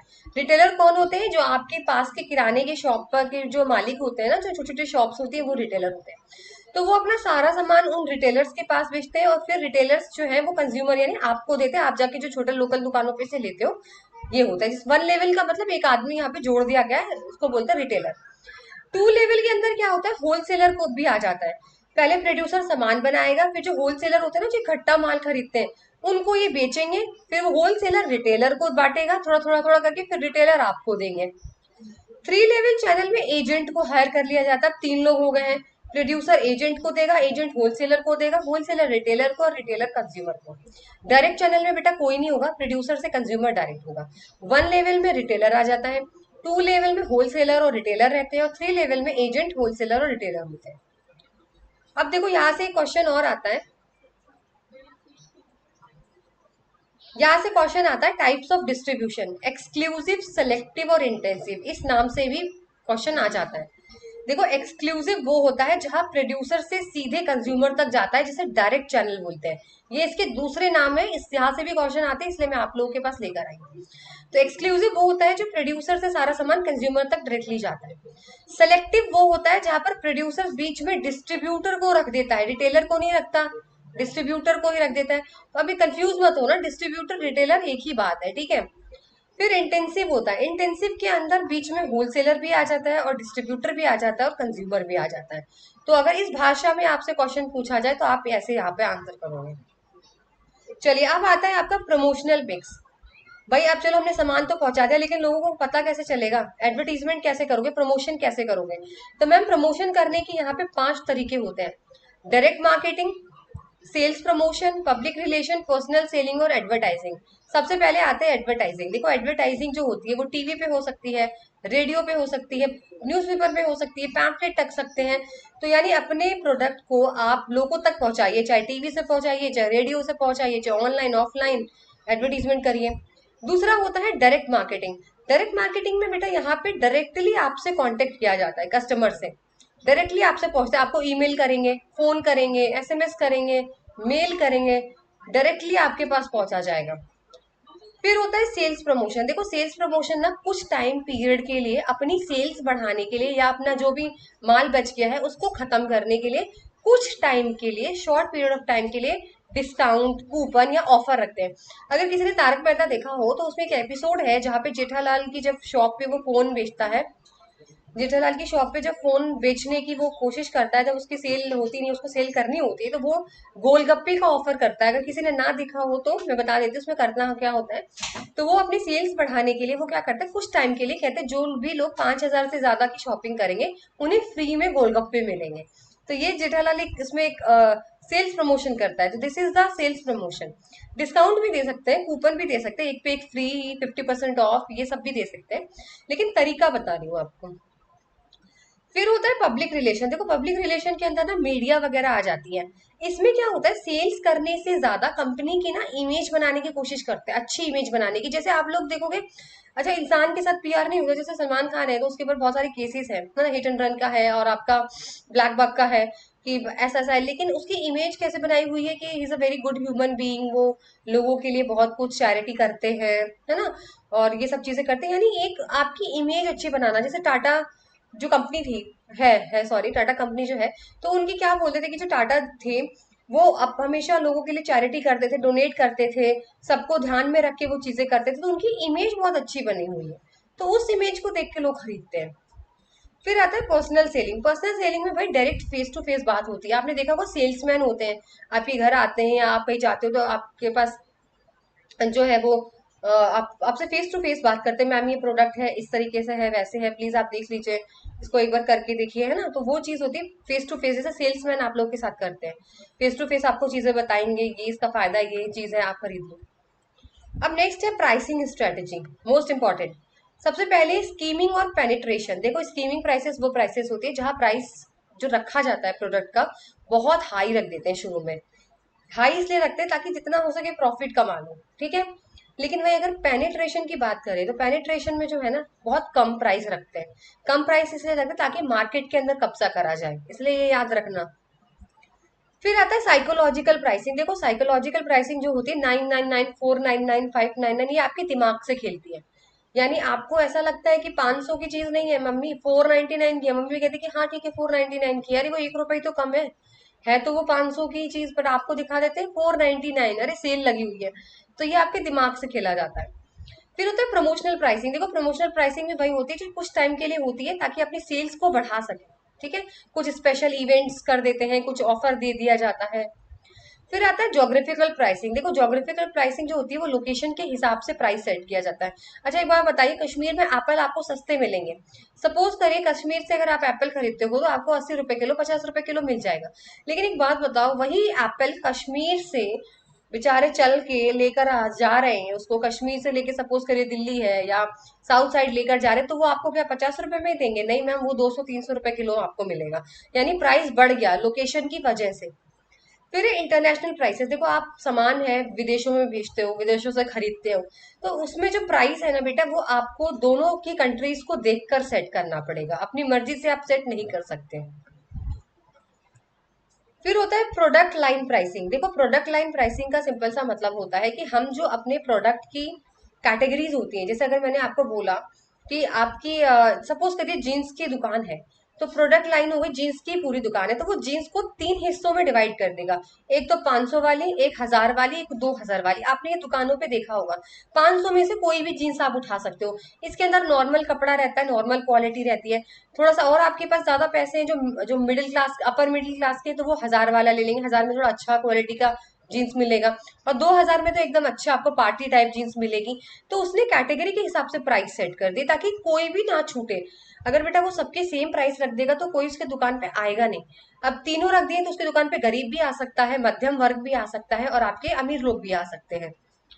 फिर होता है ऑप्शनल प्रोडक्ट प्राइसिंग। देखो ऑप्शनल प्रोडक्ट प्राइसिंग में क्या होता है, जब भी आप कोई चीज खरीदते हो, सपोज करिए मैंने कार खरीदी, अब मैं उससे बोलूंगी कि इसके अंदर जो है ना ये चीजें चेंज कर दो, मुझे ये ऑप्शन भी चाहिए, मुझे थोड़ा सनरूफ भी चाहिए, मुझे ये भी चाहिए, तो वो मुझसे एक्स्ट्रा चार्ज लेगा। क्या लेगा? एक्स्ट्रा चार्ज, कि मैम ज्यादा आप अभी आपको 10 लाख की कार पड़ रही है, अगर आप यही चीज करवाओगे तो आपको 11 लाख की पड़ेगी, ठीक है। That is called optional product. फिर होता है कैप्टिव प्रोडक्ट प्राइसिंग। देखो कैप्टिव प्रोडक्ट प्राइसिंग का खेल ये होता है कि मेन प्रोडक्ट तो सस्ता कर दो, लेकिन जो साइड वाला प्रोडक्ट है उसे महंगा कर दो। जैसे कि आपके प्रिंटर, प्रिंटर लेने जाओगे ना तो प्रिंटर तो सस्ता पड़ेगा, लेकिन जो प्रिंटर की इंक है वो बहुत महंगी है। ऐसे ही जब आप रेजर का हैंडल लेने जाते हो, रेजर का हैंडल तो सस्ता मिलेगा लेकिन ब्लेड महंगी मिलती है। यानी मेन प्रोडक्ट महंगा कर दो और छोटा वाला प्रोडक्ट जो साथ में आता है उसको, सॉरी, मेन प्रोडक्ट सस्ता कर दो और जो छोटा वाला प्रोडक्ट उसके साथ आता है उसको महंगा कर दो। ये होता है इनका खेल। बिना ब्लेड के तो शेव अब होगा नहीं आप लोगों से, हैंडल का क्या करोगे? तो वो मेन प्रोडक्ट तो ऐसा दिखाएंगे कि हम तो सस्ता ही दे रहे हैं रेजर तो, लेकिन जो बेटा असली में खेल है उसको तो आपने महंगा ही कर दिया है। फिर होता है बाई प्रोडक्ट प्राइसिंग। देखो बाई प्रोडक्ट प्राइसिंग का मतलब ये होता है जब हम कोई एक सामान बनाते हैं ना तो बेटा जो उसका वेस्ट निकलता है, जैसे शुगर केन बनाया जाता है, शुगर केन से चीनी बनाई जाती है, तो जब शुगर केन से, गन्ने से चीनी बनती है ना, तो बीच में कुछ इसके अंदर जो है वो शीरा बचता है, मोलासेस बोलते हैं, कुछ बच जाता है। तो उसको ना वो बहुत ही कम दाम रख देती है उसका कचरे का, क्योंकि वो कचरा जो है वो अल्कोहल और इन सब कंपनीज में ना वो यूज होता है, तो वो उसका कम प्राइस करके उसे भी बेच देती है, तो उसे बोलते हैं बाई प्रोडक्ट प्राइसिंग। फिर आता है प्रोडक्ट बंडल प्राइसिंग। देखो प्रोडक्ट बंडल प्राइसिंग का मतलब कॉम्बो। अगर आपसे मैं कहूँ बर्गर अकेला खरीद लो, फ्रेंच फ्राइज अलग से खरीद लो और चीज कुछ और अलग से खरीद लो, तो आपको बहुत महंगा पड़ जाएगा, मिला के आपको 500 का बिल बन जाएगा। लेकिन आपने देखा होगा कि बहुत जगह पे रेस्टोरेंट मैकडी में आपको 199 में 5-5 चीजें, 3-3 चीजों का कॉम्बो दे देते हैं। कहते नहीं, 299 में फ्रेंच फ्राइज भी है, बर्गर भी है और चीज सैंडविच भी है। 3 से 4 चीज मिलाकर आपको कॉम्बो करके देते हैं, बंडल बना के। और 299 में, 399 में, सब साथ में जो है कॉम्बिनेशन बना के आपको दिया जाता है। लेकिन अगर आप अलग अलग खरीदोगे तो आपको महंगा पड़ेगा। कॉम्बो में आपको सस्ता लगता है कि 299 में तो 4 चीजें आ रही हैं। तो वो चीज है प्रोडक्ट बंडल प्राइसिंग। अब आता है सर्विस। सर्विसेज जिसे हम छू नहीं सकते, प्रोडक्ट था, प्रोडक्ट को हम लोग टच कर सकते थे, but services can't be touch.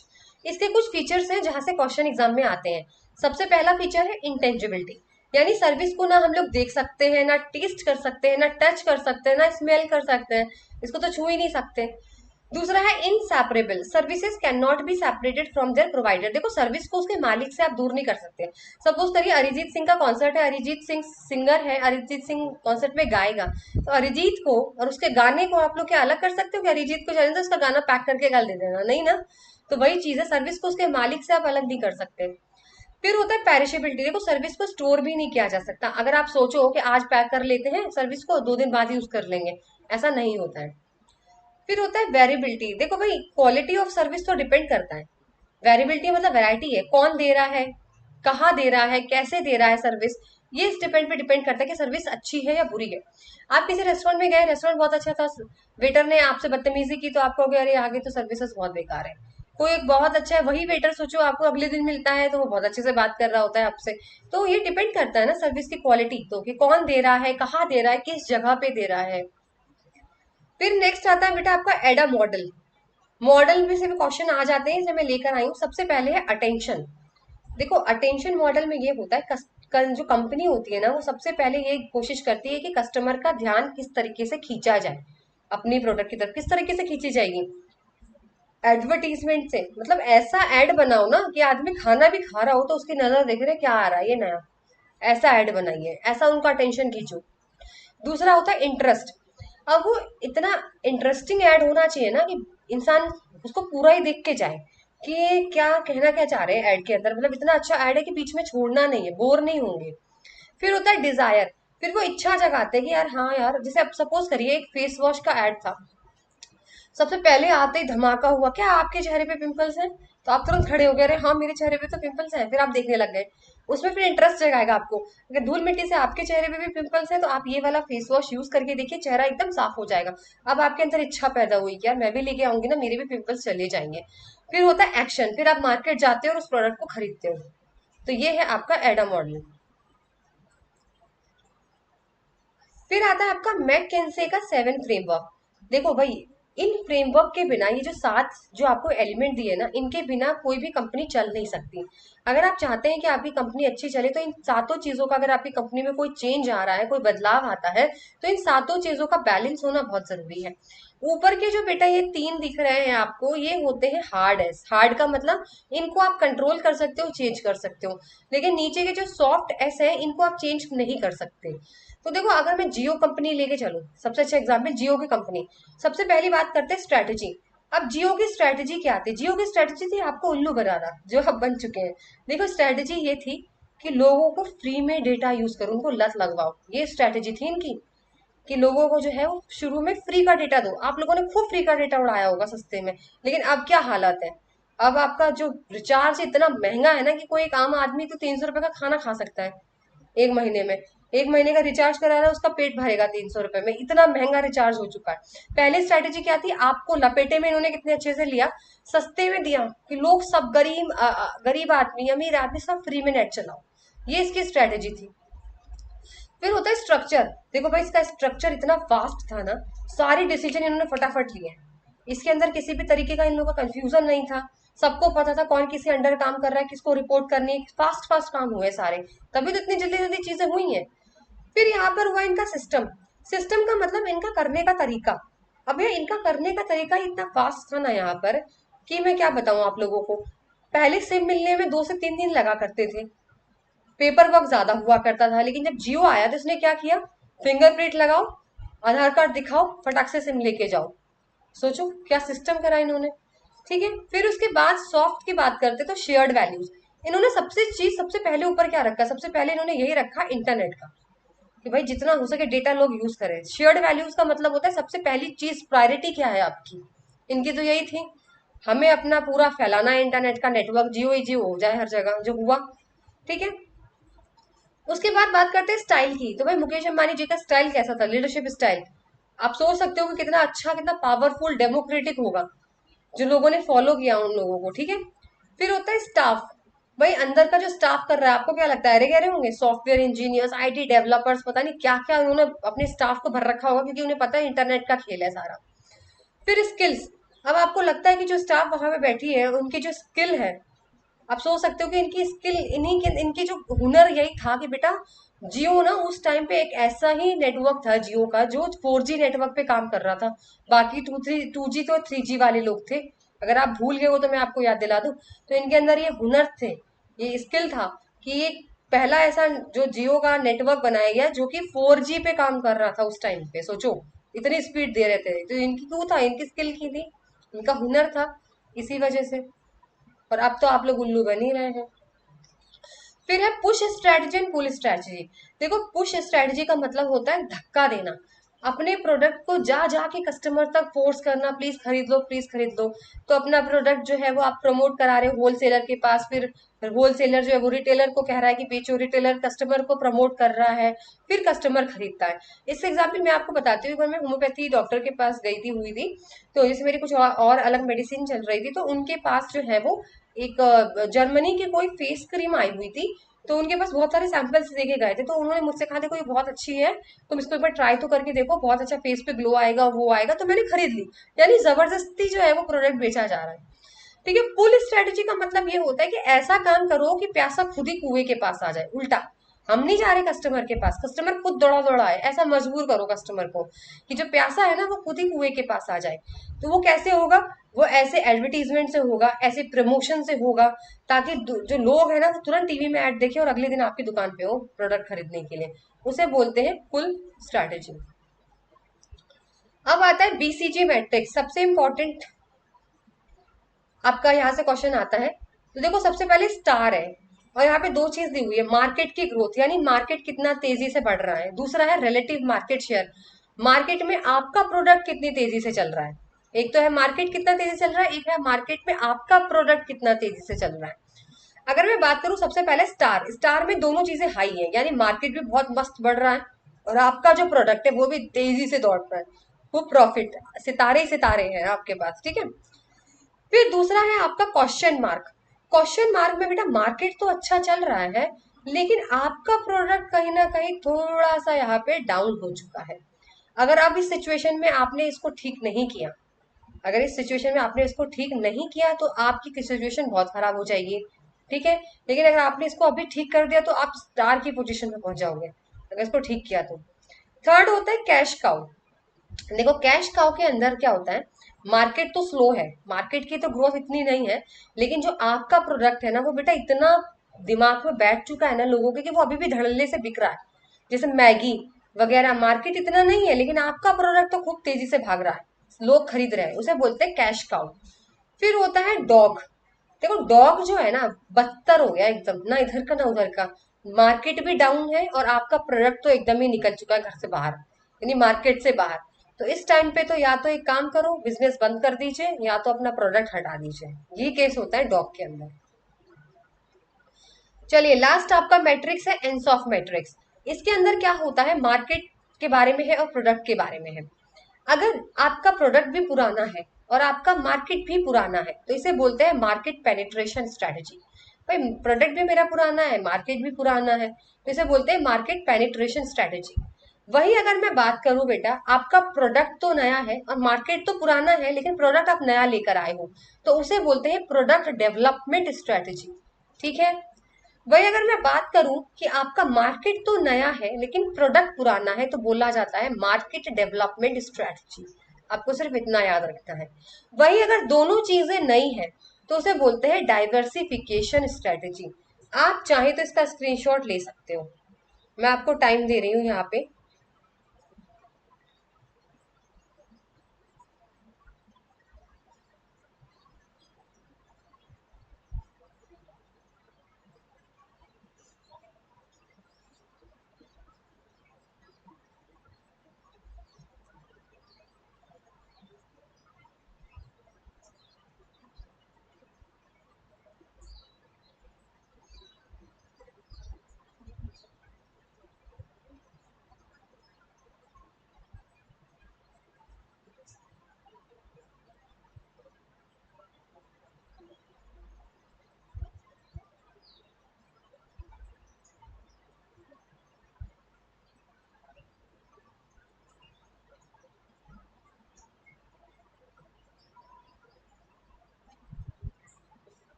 ठीक है, चलिए ये आखिरी था आपका। मैं आपको फिर से एक बार इसको एग्जाम्पल से समझा देती हूँ, अगर जिसको समझ में नहीं आया है तो। देखो सिंपल सी भाषा में है कि मार्केट पेनिट्रेशन स्ट्रैटेजी, जहाँ पे आपका प्रोडक्ट भी पुराना होता है और आपका मार्केट भी पुराना होता है। सपोज करिए बेटा मेरी केक की दुकान थी, तो मेरी केक की दुकान अभी भी वही पुरानी मार्केट में ही चल रही है और वही पुराना केक है मेरा, बस थोड़ा सा और ज्यादा मैं बेचने की कोशिश कर रही हूँ डिस्काउंट देकर या वैसे, बस वही चीज है। न्यू प्रोडक्ट में क्या होता है, जब आपका प्रोडक्ट तो नया है लेकिन मार्केट तो वही है। देखो भाई मेरी दुकान तो वहीं पर है केक की, लेकिन अब मैं क्या कर रही हूँ, थोड़ा सा जो है वो केक की जगह मैं थोड़े से कुकीज वगैरह भी बेचना मैंने शुरू करा है, थोड़ा सा नया प्रोडक्ट लाने की कोशिश की है। ठीक है। तीसरा जो है वो आपका, अगर आपका मार्केट तो नया है लेकिन प्रोडक्ट पुराना है। सपोज करिए कि मेरी जो केक की शॉप थी वो जिस जगह पे थी वहां से बदल के मैं किसी ऑफिस के सामने, किसी कॉलेज के सामने मैंने अपनी दुकान खोली है, तो मेरे नए ग्राहक आने लग गए हैं। और लास्ट होता है दोनों चीजें नई है, तो समझ लो कि आपकी जो सारी चीजें एकदम से आपने नई खोली है, केक की दुकान बंद करके सपोज करिए मैंने कपड़े की दुकान शुरू कर दी है, तो मार्केट भी नया है, कस्टमर्स भी नए हैं। इसे बोलते हैं डाइवर्सिफिकेशन स्ट्रेटेजी। तो चलिए आई होप ये सेशन आपको पसंद आया हो, फुल सेशन मैंने कवर कर दिया है। And all the very best for exam. तब तक मिलते हैं आपसे नेक्स्ट सेशन में। Till then goodbye, take care.